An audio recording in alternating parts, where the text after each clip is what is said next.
Good morning and welcome to Chai and Why from Prithvi Theatre. With me is Professor Amol Dighe, who's a theorist working in particle physics at TIFR. So Amol, is there an ultimate speed limit in physics? Indeed, yes. Einstein's theory of relativity tells us that nothing can travel faster than the speed of light in vacuum. And there are some tiny particles called neutrinos that are not behaving as they should. They've been traveling faster than the speed of light? It seems like that. At least there has been one recent experiment which has measured the speed of neutrinos and has found that they travel a tiny bit faster than light. And well, I'll talk about that today. Yes. So find out about this experiment and do neutrinos travel faster than light and what the implications of this are for physics. Thank you.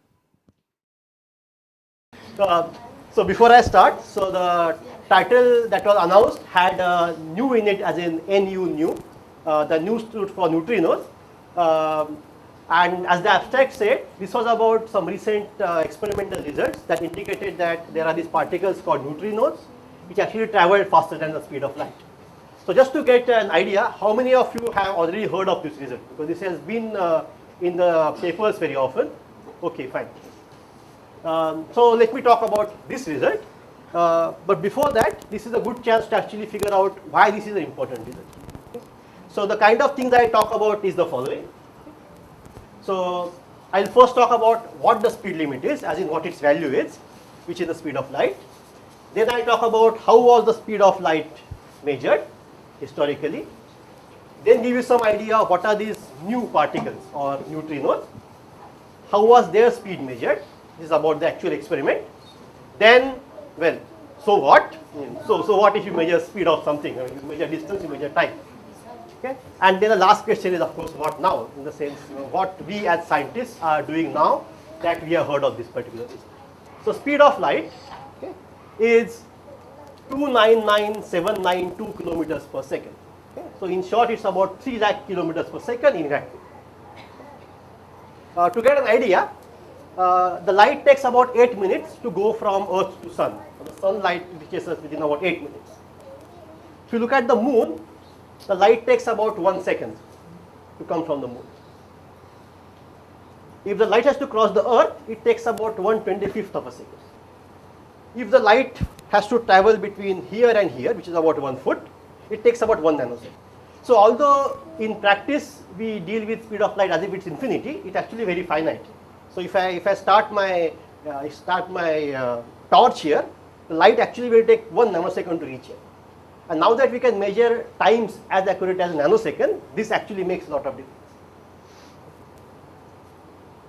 What is important is that for almost the last whole century, we know a very important principle in physics, which is that nothing travels faster than the speed of light in vacuum.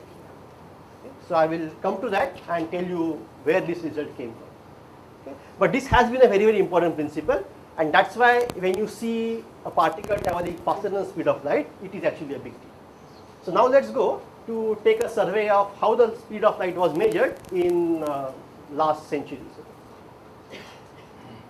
The first such measurement was actually carried out by a Danish astronomer called as known as Romer. What he did is he observed the eclipses of Jupiter, rather eclipses of Io. So this is the Sun, this is the Earth, this is Jupiter. The closest sun of Jupiter is called as Io, and Io goes in Jupiter's shadow. Okay? So just like we have lunar eclipses where the moon goes in the shadow of the Earth, the Io, which is the sun of the Jupiter, can go in its shadow. Okay? Now this should happen at regular intervals because Io will go around Jupiter at a constant speed. What Romer observed, remember this is 1676, so it's more than 400 years ago. It's about a time when Shivaji became the king in Maharashtra. Okay, so that's the kind of historical time scale you put in perspective. So he observed that when Earth is closer to Jupiter, so the Earth is here, the eclipses happen earlier than what he predicted. But when the Earth was farther away, so somewhere here, eclipses happen slightly later. So he observed these timings, and then he found that this could be explained if light takes about 22 minutes to cross the Earth's orbit. So he said that I observed the eclipses later at in these regions, because the light from Jupiter has to travel a greater distance, like 2 times the diameter of Earth's orbit, and that he measured to be about 22 minutes. We know this value now, and as I showed you in the previous slide, the time to the sun is about 8 minutes. So current answer is 16 minutes. Romer got 22 minutes, but given the kind of apparatus he had, this is a very good thing. This was in 1676. Then of course people tried to actually design new apparatus to be able to measure the speed of light. The simplest way to measure speed of light is of course have a source, have a detector. So you measure distance, you measure time, you divide distance by time. The problem now is that the speed is very, very high, so you cannot just have a source here and a detector here. If you want to do this, you need to be able to measure times accurate to 1 nanosecond, okay, which was very difficult in 19th century. At that time, you could measure speeds maybe to milliseconds, but not to nanosecond. Okay, so you actually have to go a million times better in order to be able to do an experiment here. This is Mr. Fizeau. What he did is he had this apparatus where he had a light bulb. This was a cogwheel, and this was the mirror. This mirror was kept 8 kilometers away from this cogwheel. Now what you do is you let the light travel to the mirror and bounce back. Okay. Now what will happen is, of course, if cogwheel is stationary, the light will hit the mirror and come back, and you will be able to see it in this telescope. Okay. Once the cogwheel starts moving, if it moves fast enough, it will stop this light from coming back right at this point of time, and you won't see it. If you increase the speed a tiny bit more than that, the light will come from one cog of the cogwheel and go back from the other gap. Okay. So now you measure the time taken by this cogwheel to travel the distance equivalent to one cog, okay, and you know the distance, you divide that and you get distance better. Okay. So this is what Mr. Fizeau did in 1849. But remember, he had to have a very large experiment where the distance was about 8 kilometers. So then people thought, why have such a big experiment? Might as well use mirrors. So mirrors will reflect the light many times, so you can have a very small apparatus. So this was what was done by Mr. Foucault. This is the same Foucault as in Foucault's pendulum. This was just about a couple of years after Fizeau did this. So he designed this apparatus, which now had light beam, a very similar setup, but reflecting many, many times. And using this, he could make the apparatus very, very short. So this was almost inside his laboratory. The most difficult part was measurement of time. But in spite of that, it's very remarkable that he measured the speed of light to an accuracy of 1%. So this is in 1850, and before the mutiny, before the Indian First War of Independence, whatever you call it. But he had measured this to 1% accuracy, even at that point. So now you become more and more ambitious. You say, okay, I'll try to measure the speed of light to as much accuracy as I want. But now you suddenly think, but we are on the Earth. Okay. Now people have this experience. Okay. So what happens when you are, let's say, traveling on a train? You are traveling on a train and you throw a ball in front at some speed, okay, or you shoot a gun at some speed. If I observe someone doing that, I will see that if that guy threw the ball towards the direction of the train, the ball moves faster. Okay. If he threw it in the opposite direction, the ball moves slower. If he throws it up and down, nothing else happens. Okay, the speed up and down is the same.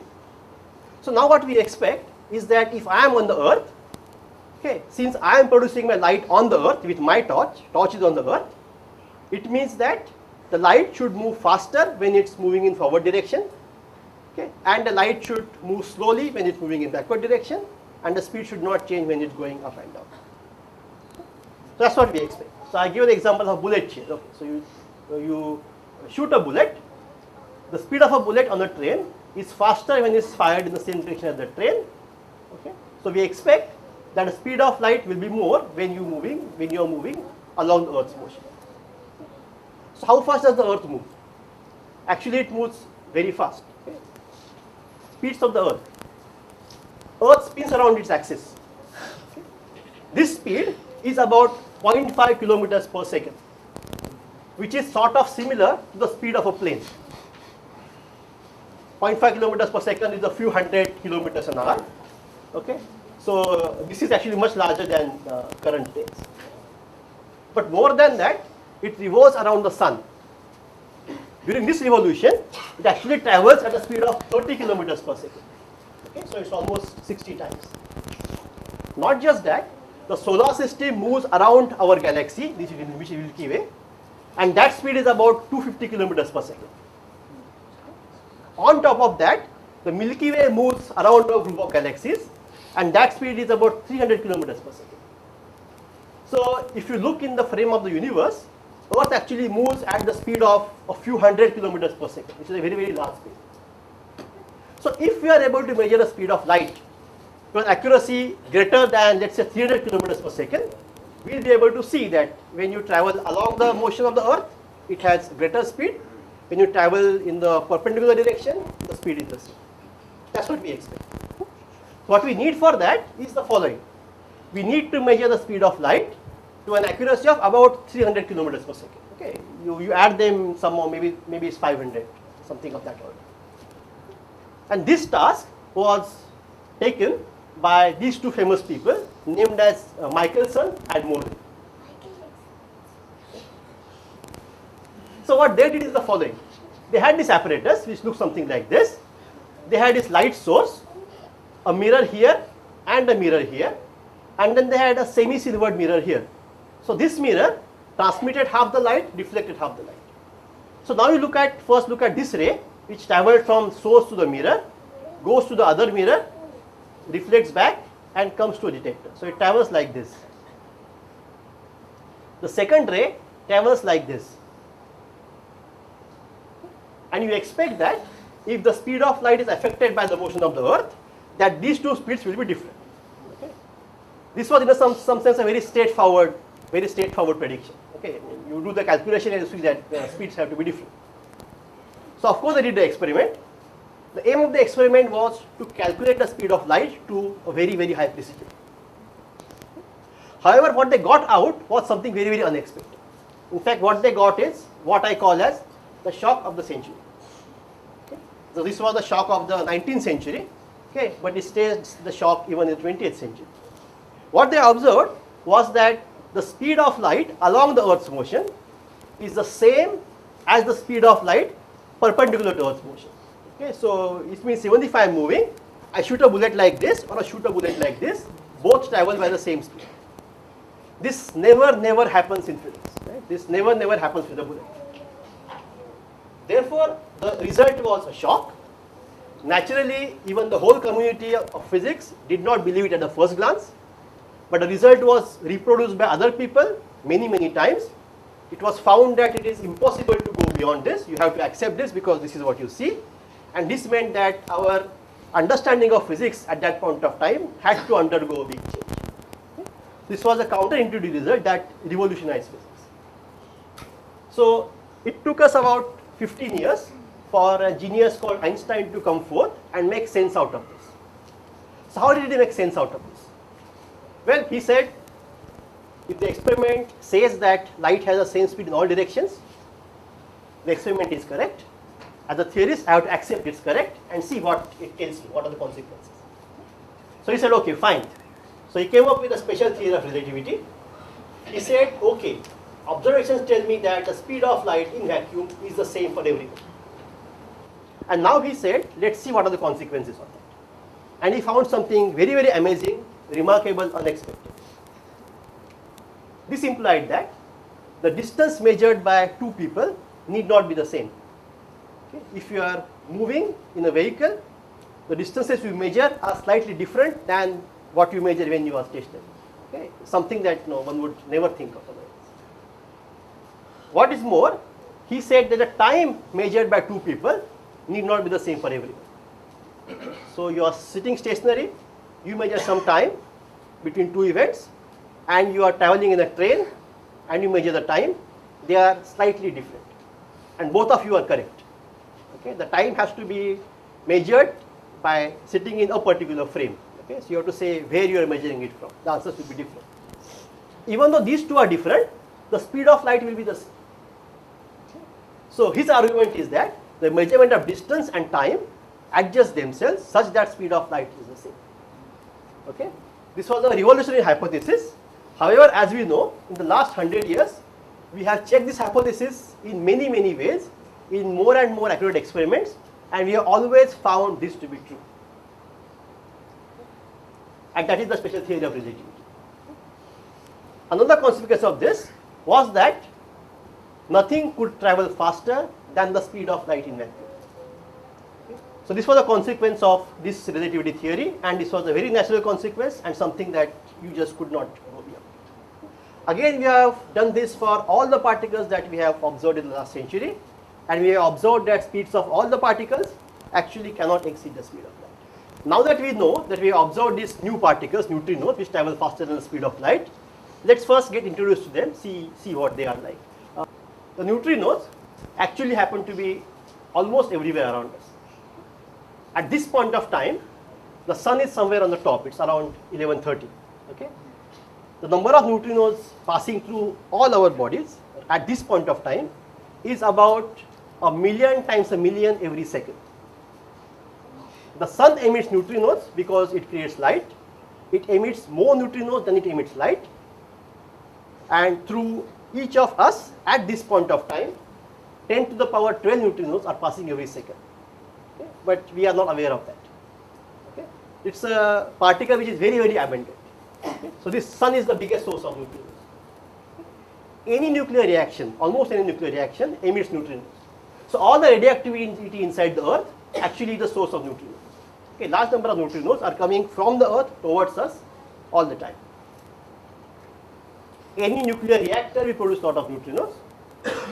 All the particle accelerators like CERN produce a lot of neutrinos. Earth's atmosphere is always bombarded by cosmic rays which come from all parts of the universe, and they give us neutrinos. Supernovae, when they explode, give us a lot of neutrinos. What is more, if you go far away from all the galaxies, all the matter in space where there is nothing, in every centimeter cubed, you will find 300 neutrinos. So what are the relevant things about neutrinos that we need for this talk? Firstly, they are the lightest particles apart from the photons. The photons have no mass, so of course you can't compete with them. But if you look at electrons, for example, the neutrinos actually are more than 1,000,000 times lighter than the electron. Okay? So they are very, very light. As a result, by almost the speed of light. You expect that anyway, naturally, without doing any big calculation. But what's more important is also that they are the most weakly interacting particles. By most, let me tell you what most means. So I think I counted the zeros properly. I think there are about 15 zeros, but I may be off by 3 zeros here and there. Okay? If so many neutrinos pass through an atom, maybe one of them interacts. Okay? And that is the reason that although 1, 2, 3, 4, these many pass through us every second, okay, we don't realize that something has happened. Okay, they interact extremely weakly. In fact, they are the most weakly interacting particles that we have ever seen. Okay. Now, what does this mean?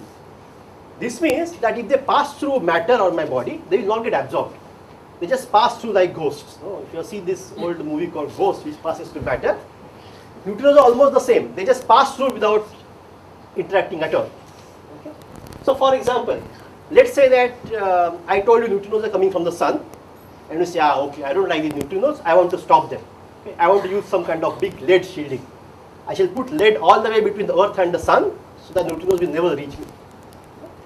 And that is a futile task, because if you really want to shield neutrinos from the sun, you need to have a huge lead slab whose thickness is about a light year. Okay? So the only way to stop them is to fill up the space between the sun and Alpha Centauri, by lead or something like that. Okay? So this is beyond imagination. So they just, in fact, don't interact at all.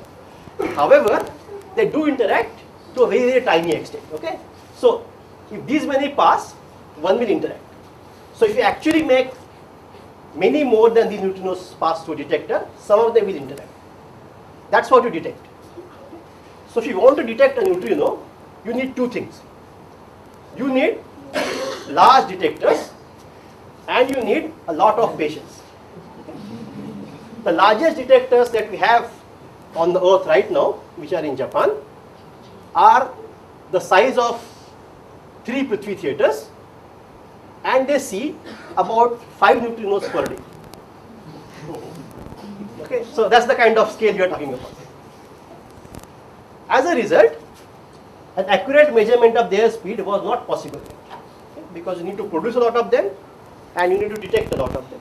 It's not like you started a beam of light here and you detected that here, because if you just have a beam of neutrinos here, most of them will just pass through. Yeah. Let me describe what this experiment was. Okay. The first thing to remember is that the experiment is called as the OPERA experiment. Okay, OPERA. The most important thing is that the experiment was not designed to measure the speed of neutrinos. Okay? No one wanted to measure speed of neutrinos.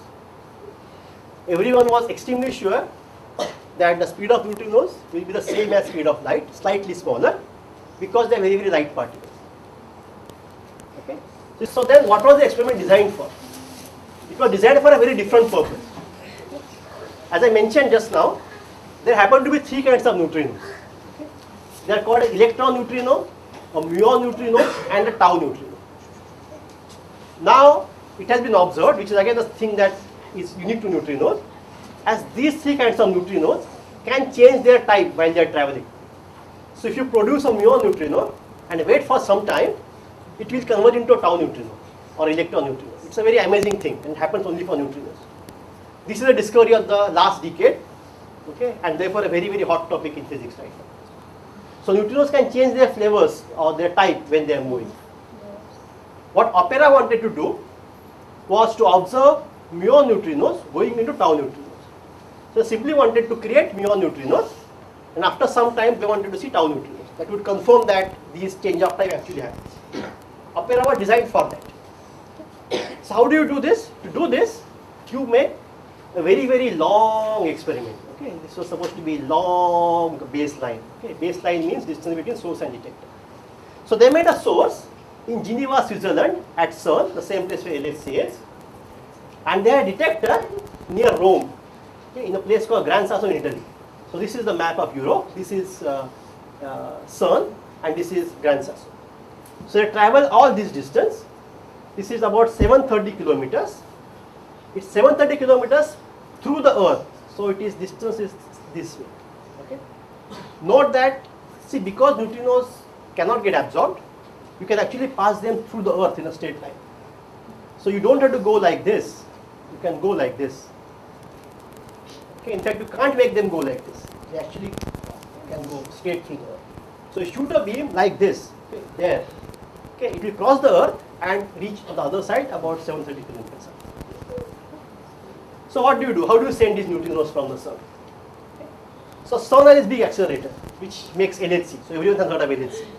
So what you do is you steal some of the protons before they go to LHC and bend them and send them to Gran Sasso. Okay. Some of the protons, a part of the proton beam, to divert to Gran Sasso. Okay. To do that, you have to make some specific arrangements which focus the beam and let the beam go in that direction. Okay. So what happens is, the proton beams hit some target, you make particles called as pions. These pions decay and make neutrinos. Okay. So I have a short film here which actually will show you even picture. Okay. So these are protons being accelerated in CERN. Okay. They will increase their speeds to a very, very high value. At some point, you will start passing them towards Gran Sasso. You take them out of the ring. Okay. Now these green protons will now hit a target. So you will see there are some things where the protons will hit and produce some red objects which are called as pions. Okay. Then there is a lot of technology here which goes into focusing things. So you are going to shoot a bullet exactly to a distance point which is 700 kilometers away. So you have to be really, really focused. Okay. So all this arrangement is for focusing of these particles. So these red pions are now going to get focused in a very, very narrow beam, okay, and the beam is going to be directed towards Italy. Okay. So just let them go at their own speed. These particles are unstable. Therefore, they will decay while they are moving. They will decay into a green particle and a white particle. The green particle will be called as muon. The white will be neutrino. Okay. So after a while now, you will see that the red particles will decay into a green and a white particle. All this is for focusing. That was the decay. This was the decay. So these particles don't live very long. Lifetime is very short. Okay, so the decay in the pipe. And now what we have is these green muons and white neutrinos. Now green muons interact very fast and they are absorbed by the absorbers. White neutrinos stay the same. Okay, so you will see them moving. At some time, this is an absorber, it will absorb the muons and let the white neutrinos pass through. Now they are going to enter the earth. Once they enter the earth, the muons disappear and neutrinos carry through. Neutrinos go like this through the earth, 732 kilometers, reach Gran Sasso, you detect them. Okay? So that's the way the experiment is actually carried out. At Gran Sasso, you have to build a very big detector. Okay? This is a detector. This is, if you can see, this is a man standing. Okay? So detector is as big as this. Okay? How the neutrino looks in the detector is this. Okay? Since the question was asked. Yes. Okay? You don't see neutrinos because they are invisible. See, neutrinos come, many of them come, they pass through. Once in a while, one of them interacts with the nucleus and it gives out some particles like this. You see those particles. From the particles you deduce that, so these particles came out because a neutrino hit you. So you never actually see a neutrino. You only see the effect of neutrinos, okay, in that sense. So this has many layers of emulsion and scintillator detectors. So let's not go into how they are done. But the neutrinos that interact which produce charged particles, and the detector can track the particles and identify how they came. So this is in principle how the experiment works. You want to measure the speed of light or speed of neutrinos, you measure distance, you measure time. Okay? How do you measure distance? You use a GPS system. With GPS system, you measure distance from the CERN to Gran Sasso. This is Laboratory National of Gran Sasso. So you measure distance between these two things. You measure time by using a very accurate clock which is synchronized between these two sides, and that's it. Once you do that, you measure distance and you measure time. So it's very straightforward. Distance measurement. So how do you measure distance? Okay. So firstly you measure GPS system. Now GPS systems are now have progressed quite a lot. A standard GPS satellite is not that accurate. Okay, if you have very far away, it can give you distances accurate to, let's say, a few meters. Erase a few meters. Okay, that's not enough for this. Okay, so what you actually have to do is use special satellites which can do that to much more accuracy. Another thing you can do is you measure distance between nearby places, then the accuracy of GPS is much more. So you keep on measuring this distance between nearby places step by step, and you add them up properly and you see what happens. So you have to use both these methods to measure this distance very accurately. So what they did is they used the GPS system. They also had to use surveying techniques because the experiment is inside a mountain, inside a tunnel. And of course, if you go to the experimental site, if you look on all sides, you have rock for 1000 meters. So 1 kilometer of rock on all sides. It basically means no GPS signal is going to reach your detector. So what do? You measure with the GPS system distance between CERN and the beginning of the tunnel, and then you use old-fashioned surveying. Okay, so any of you did some surveying, civil engineering kind of thing, you will know that how hard that is, but that was done.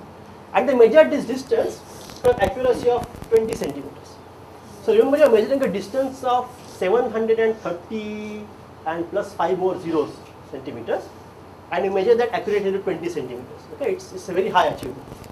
It's so much that there was an earthquake in Gran Sasso in 2009. So a very big earthquake.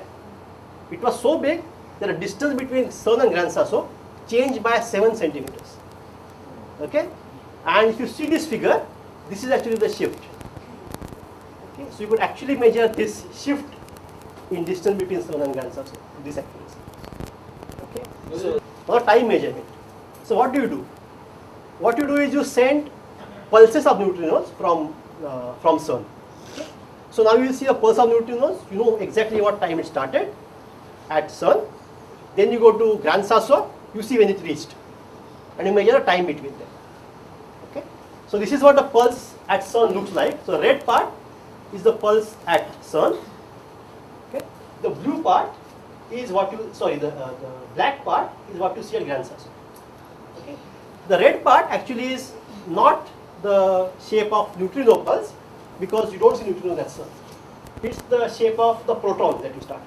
So you know what the protons look like, but you know that the neutrino should look somewhat like the protons. So this black thing is the data at Gran Sasso. So if you just overlap them, you will see that there is some time difference. Okay? And you expect that there will be time difference because of course neutrinos took some time to go from here to here. You measure what the time difference is. Okay? And then of course then you divide distance by time. So that was the experiment. Time measurement is very, very crucial here. So I use what's called a universal time clock. However, now when you go to this accuracy, you can't be very casual about time. The reason is because time travels at a different speed at CERN and at Gran Sasso. Okay, so same clock will not work there. This effect comes from general relativity, which says that depending on what is the gravitational force at a point, that decides your speed of time. Okay, so time travels at different speeds. Sorry, time travels at different speed depending on what is the gravity at that point of time. Okay, we have confirmed this many, many times, and so much that we can actually use this principle to correct for this change in time. And this was done. So that's also one remarkable thing. This is perhaps the, well, GPS system uses this.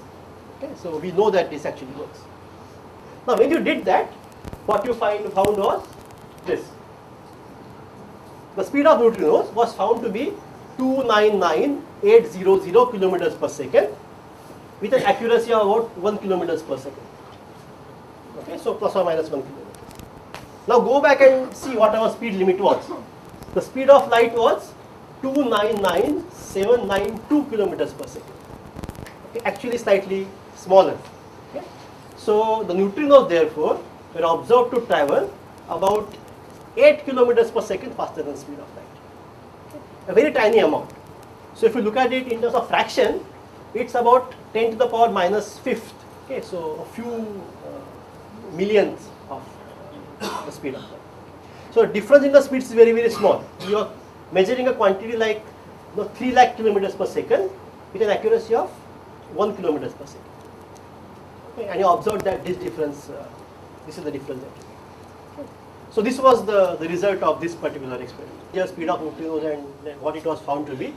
Let's try to go towards why was it so important. The question is, so what? Firstly, if this result indeed is correct, it implies that the relativity of Einstein that all of us have lived with and many of us make our living with it is not entirely correct. However, it has been verified by numerous ways throughout the last 100 years. So we have to be firstly very, very cautious in accepting the result. Okay?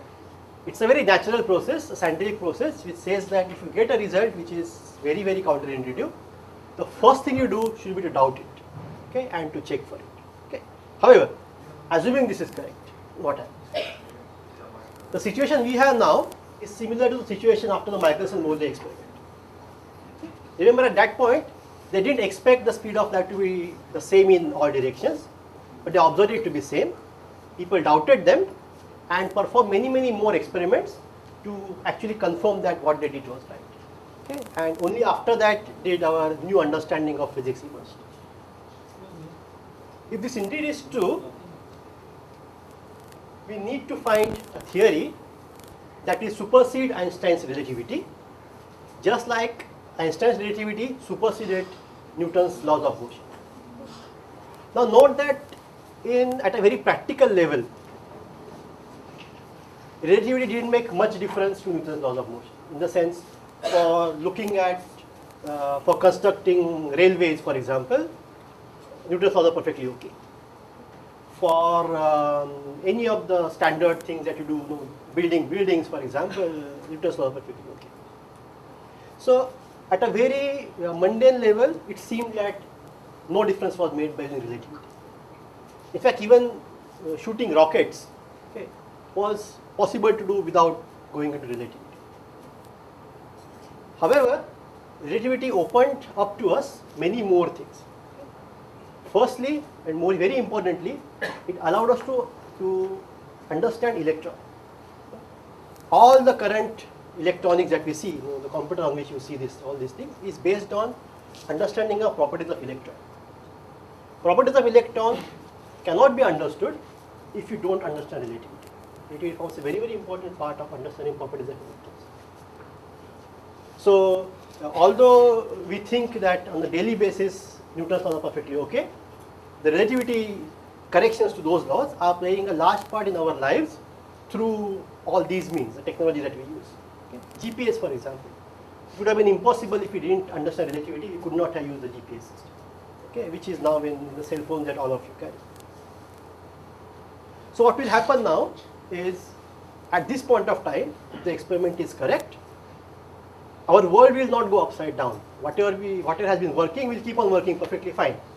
However, we perhaps understand something more that we haven't understood till now, and that will lead us to understand something more over the next century. Remember, relativity came in 1905. Okay. It's more than 100 years ago. After 100 years, we see so many applications of this. At that point, I doubt if anybody had foreseen these things. So therefore, there will be exciting years ahead. Okay, maybe years, maybe even decades. Okay, and gives me a job to do for next 20 years. Okay. What's more important is that our whole understanding of physics may change. Okay, and that indeed is a big deal. Okay, so that's why this experiment, that's why result is very important. So last slide about what now. So what are we doing now? By we now, I mean, so we as scientists, what are we doing now? First thing that we should do is, so the scientific process has already begun. We check and recheck all aspects of the experiment, try to find all sources of error, even a very tiny one. So the experiment, this Opera experiment, for example, has announced the result. It has announced the way that they actually calculate things and make their measure the speed of light. They have invited comments from researchers all over the world, trying to point out where they could have gone wrong. So they give every step in detail, and they invite us to say, please write to us, what should we check, where could we have gone wrong. Because see, a difference in the distance measurement of 20 meters, or maybe distance between this wall, could make all the difference. Okay? So it is a very subtle effect, and you have to be careful that nothing else has gone wrong. So that's one thing, checking this experiment. Second thing is, we should do other experiments to check if this indeed is true. This couldn't be something that happens only between CERN and Gran Sasso. This must be true even elsewhere. Fortunately, even right now, we have two other experiments on the Earth which are similar. Just like Opera, these were not built to measure the speed of neutrinos. They have been built to measure the muon neutrino changing into tau neutrinos, for example, or something else. So one is built, the purposes are different but similar. Okay. So this, for example, tries to see whether a muon neutrino that is produced can go to electron neutrino. Okay. This, for example, produces muon neutrino and sees whether it disappears in enclosed. Okay. This is an experiment in Japan. This is a laboratory called as KEK. This is an experiment called as Super Kamiokande. The distance is about 250 kilometers. Okay. So it's possible to do the same experiment here, just measure this distance very accurately, measure the time of neutrino travel very accurately, and repeat the experiment. So the experiment exists, just that it never did this measurement because it was not built for doing this. This is another experiment in US. There's a lab called Fermilab in Chicago, where you make neutrinos, you send them to a mine in Sudan. This experiment is called as the Minos experiment. This distance happens to be very close to the earlier one, this is 735 kilometers. Very similar experiment. You can repeat it almost the way this experiment was done. And if there also you will find the same result, then this will confirm that this indeed is a true result, and then you have to accept it. Okay? So on the sides, this is the job of theorists to start devising new theories to replace Einstein. Okay, but that comes later and will take a lot of time. Okay, so that's what has begun now. I'll stop here and now we'll take.